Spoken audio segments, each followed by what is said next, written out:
Welcome back to Business Week on Arise News. I'm joined now by Dr. Ola Brown, founder of HealthCap Africa. Great to have you on the show after so long. I know you've been doing a lot of work and traveling, so it's great to have you back. Yeah, it's great to be back. So we want to start with this Apple story, this planned investment in Indonesia. Apple is really spreading its tentacles. And, I think it's also a bit worried about competition from China as well, seeing that some of its sales of smartphones in that market have tanked. What's your take on this new love for Indonesia? So I think it's a combination of things. I think there's an element of a commercial decision, but it's also a geopolitical decision. America as a whole, as a sort of policy thrust, is trying to sort of move away from manufacturing reliance on China and spread to alternatives like India, Indonesia, and Vietnam. So I think the decision is sort of partly geopolitical. But also I think that Apple, like China is just a big business risk, right? Like literally all its manufacturing is done in one place. So they're trying to diversify their own manufacturing base. Plus Indonesia actually has high amounts of nickel. Okay. So if Apple follows through with its plans to go into electric cars and battery production, then they have a source of nickel as well there that they can use for the batteries. So I think, yeah, there's a commercial element to it, but there's definitely a geopolitical undertone as well. And do you think, well, then, with some of these geopolitical moves that are sort of couched in commercial terms, there often then ends up being this sort of constant move and counter move. Is China itself likely to look at some of these new markets as, well, maybe not new for China, but to sort of reinforce its presence as well in the Asian region as a whole? What do you think?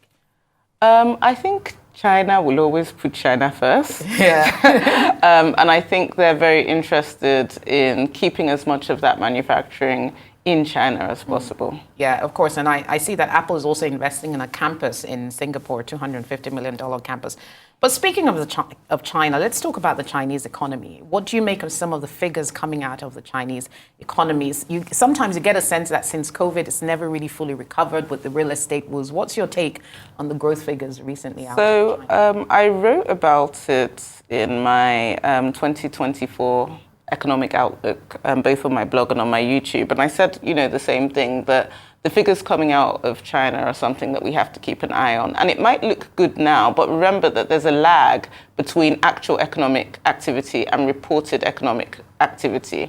And I expressed concern in that 2024 outlook about the real estate market, because when I speak about it, people are like, oh, what's so special about real estate? But what people don't realize is that real estate is actually about 20% of Chinese GDP. So the real estate industry has required constant injections from the central bank to stabilize the real estate sector.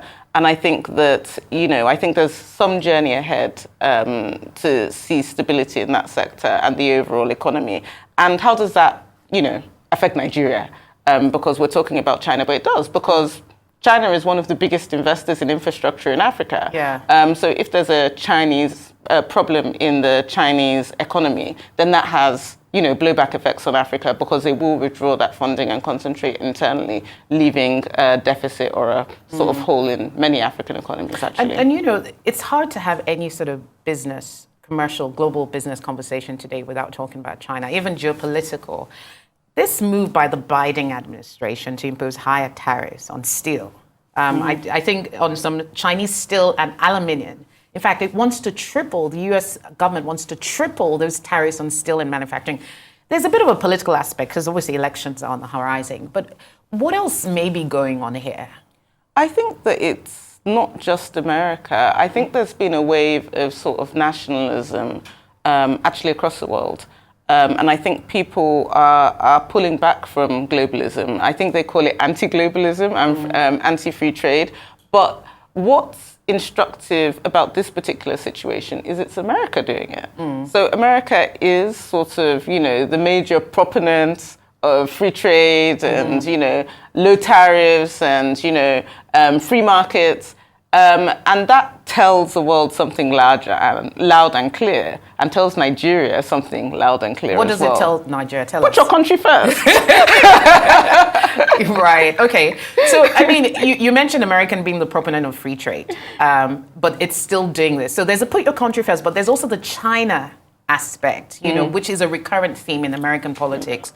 And just looking at the fact that, you have the organization of the WTO, it's about multilateralism, but America is essentially just saying we'll negotiate our own trade deals and we'll define our own trade global ecosystem. So there's a pullback from that now. Yeah. That's what I'm sensing. And like I said, it's not limited to America. We're seeing it in Europe as well. We're seeing, there's a lot of elections this year, but you might see sort of the elections going in the way of people with more nationalist and sort of anti-global perspectives, because I think, there has been a shift in public opinion, and people, previous proponents of free trade, including America, are now sort of pulling back from that rhetoric and being more nationalist and embracing protectionism in very overt ways that they wouldn't have done before. Yeah, and interestingly, the Biden government is saying that the plan was to shield U.S. employment from unfair competition.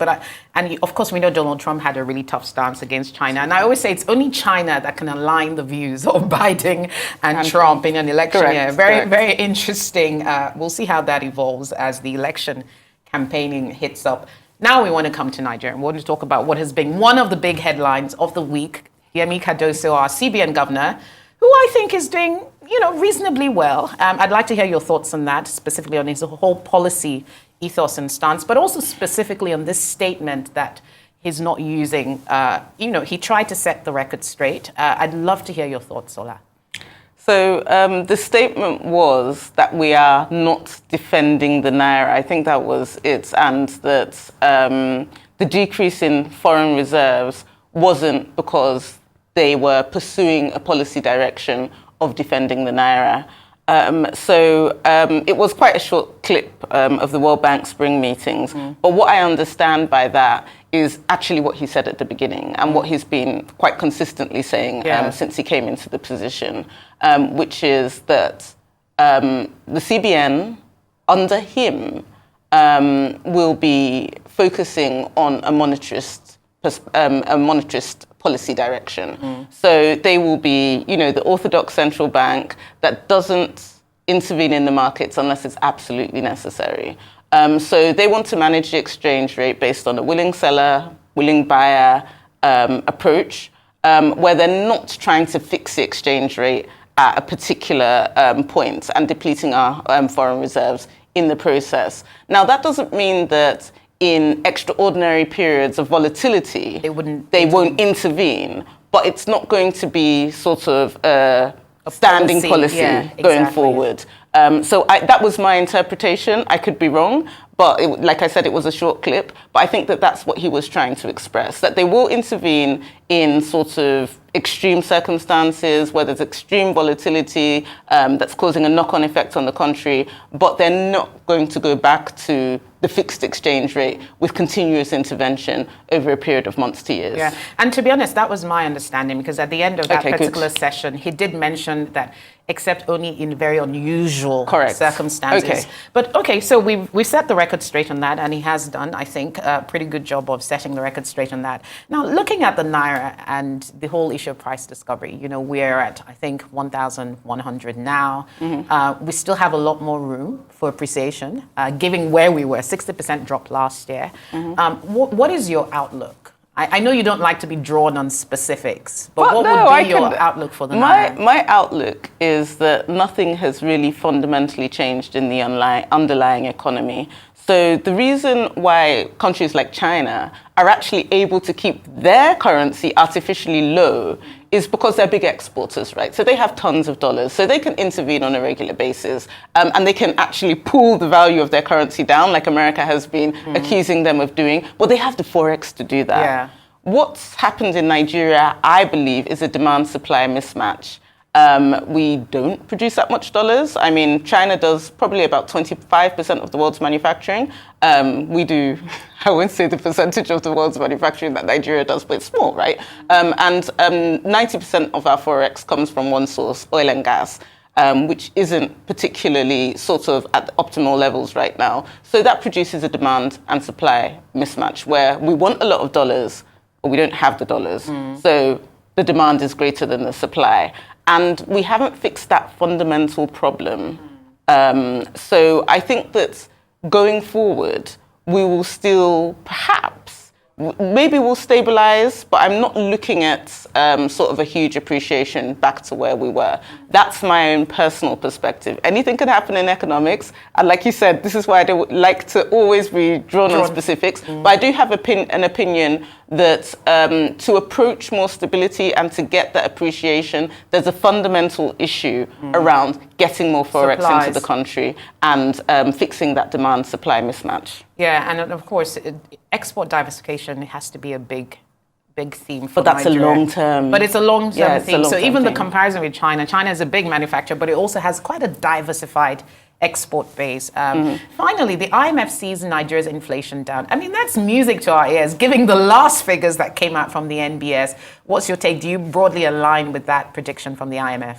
Absolutely. I mean, the IMF and the CBN are now aligned in terms of what needs to be done. The IMF historically has a monetarist perspective on price control. So a monetarist perspective is a perspective that, even though it doesn't feel like there's too much money in circulation to most Nigerians watching, a monetarist perspective on the economy is that there's just too much money chasing too few goods. Yeah. And if the central bank can raise interest rates on a continuous basis like they've been doing, then that will suck the excess money out of the economy and begin to reduce the demand for goods. And that's been happening every sort of monetary policy committee meeting we've seen. There's been an increase in interest rates, decreasing the amount of liquidity in circulation. And the way that works is called the monetary policy transmission mechanism, where the banks actually are less able to lend because they have less money because the interest rate has gone up. And entrepreneurs don't want to lend that money anymore because it's really expensive. So that causes sort of a pullback in liquidity. Everybody has less money, and that reduces inflation. So the CBN has been pursuing that sort of monetarist monetary policy, increasing interest rates, and that should, as the IMF predicts, have an effect on the economy and kind of cool down the economy. In fact, there's always the risk of overheating the economy, but there's also the risk of underheating the economy. I was going to ask what your predictions for inflation were, but I'm not going to put you on the spot for that. Thank you so much, Dr. Ola. We've run out of time. I was speaking to Dr. Ola Brown, the founder of HealthCap and renowned economist, macroeconomist.